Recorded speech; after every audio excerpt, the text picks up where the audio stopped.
हमारा एक एक सोच हमारे जीवन में बहुत ही गहरा प्रभाव डालता है। हमारे मन में हर घंटे कम से कम 1000 बातें आती है, जिसमें से ज़्यादातर बातें फिजूल की बातें और हमारा पास्ट में बीता हुआ बातें होता है, जो कि हमारे मन को अशांत कर देता है और सही सोच उत्पन्न नहीं होने देता।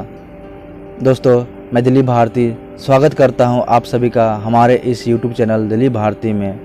दोस्तों, आप लोगों से रिक्वेस्ट है, प्लीज़ हमारे चैनल को सब्सक्राइब कर दे। दोस्तों, हमें अभी आपकी सपोर्ट की बहुत ज़रूरत है। तो चलिए अब वीडियो को स्टार्ट करते हैं। सकारात्मक सोच हर मुश्किल काम को आसान काम बना देता है। सकारात्मक सोच हमारे अंदर एक मोटिवेशन, एक जुनून उत्पन्न करता है। हर इंसान को अपने अंदर हमेशा सकारात्मक सोच रखना चाहिए। एक सफल इंसान बनने या हर किसी काम की सफलता के पीछे हमारा सकारात्मक सोच ही होता है। इसलिए हमें हर परिस्थिति में हमेशा अपने अंदर सकारात्मक सोच रखनी चाहिए। यह हमें कहीं से लाना नहीं पड़ता, बल्कि अपने अंदर ही किसी काम या किसी व्यक्ति के प्रति उत्पन्न करना पड़ता है। लेकिन ये हम लोगों में से बहुत कम लोग कर पाते हैं, क्योंकि उनके मन में पहले से ही बहुत सी नकारात्मक बातें भरी पड़ी रहती है और ऐसे व्यक्ति को हर किसी काम या हर किसी व्यक्ति के पीछे एक समस्या दिखाई देने लगती है। और हम ऐसे माहौल में भी रहते हैं जहाँ पर ज़्यादातर लोग नकारात्मक विचार के होते हैं, जिसकी वजह से उनका प्रभाव भी हमारे ऊपर आ जाता है। ऐसा माना गया है कि हमारे पास एक मन और एक अचेतन मन होता है। जो हम बार बार सोचते हैं, देखते हैं, वो हमारा अचेतन मन रिकॉर्ड कर लेता है और उस पर विश्वास करना शुरू कर देता है। हमारे आसपास के वातावरण में बहुत सी ऐसी घटनाएं होती है जिसे देखकर या सुनकर हम अपने मन में नकारात्मक बातें सोचने लगते हैं और फिर हमारा अचेतन मन उन सब बातों को रिकॉर्ड कर लेता है और फिर हमें ना चाहते हुए भी हमारे मन में नकारात्मक बातें आने लगते हैं और फिर हम नकारात्मक बोलना भी शुरू कर देते हैं। फिर किसी काम या किसी समस्या का हल के बारे में सोचते हैं तो हमें उसमें एक बाधा दिखाई देने लगती है और हम चिंतित होने लगते हैं। अगर वही हम सकारात्मक सोच के साथ किसी काम या किसी समस्या का हल निकालने के लिए सोचते हैं तो उसके लिए हमें एक सॉल्यूशन दिखाई देने लगती है।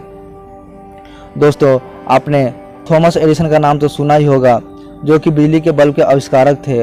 उनकी सफलता के पीछे उनकी मां का सकारात्मक विचार था, जो उन्हें एक सफल इंसान बनाया और उसके बाद वे वैज्ञानिक बने।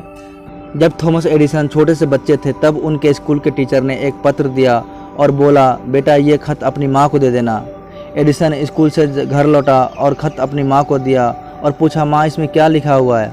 उनकी माँ ने उन्हें ये बताया कि बेटा, इस पत्र में लिखा है कि आपका बेटा पढ़ने में बहुत ही जीनियस है और हमारे स्कूल में ऐसा कोई शिक्षक नहीं है जो आपके बेटों को पढ़ा सके, तो आप उसे अपने घर पर ही रख कर पढ़ाएं। फिर उसकी माँ ने जब तक उसे घर पर ही पढ़ाया। कुछ समय बाद जब एडिसन वैज्ञानिक बन गए और उनकी माँ का देहांत हो गया, तो वो अपने घर के सामान को साफ कर रहे थे। उसी वक्त उन्हें ये खत मिला जो उन्हें बचपन में स्कूल में दिया गया था। एडिसन ने उस पत्र को पढ़ने लगा और पढ़ते पढ़ते उनकी आंखों में आंसू आ गए। उस पत्र में ये लिखा था कि आपका लड़का पढ़ने में बहुत ही कमज़ोर है और उसकी मानसिक हालत भी ठीक नहीं है, जिसके कारण आपके बच्चे को हम स्कूल में नहीं रख सकते और आपका लड़का पढ़ने के लायक नहीं है। अगर उसी टाइम थॉमस की माँ उसको सारी सच्चाई बता देती तो शायद एडिसन वैज्ञानिक नहीं बन पाता। उसके इस वैज्ञानिक बनने के पीछे उसकी माँ का ही सकारात्मक विचार था, जो थॉमस एडिसन को वैज्ञानिक बनाया और उसने बल्ब का आविष्कार किया था। दोस्तों, हमें हर परिस्थिति में सकारात्मक सोच रखना चाहिए। सकारात्मक सोच के साथ किया गया हर कार्य सफल होता है। धन्यवाद दोस्तों।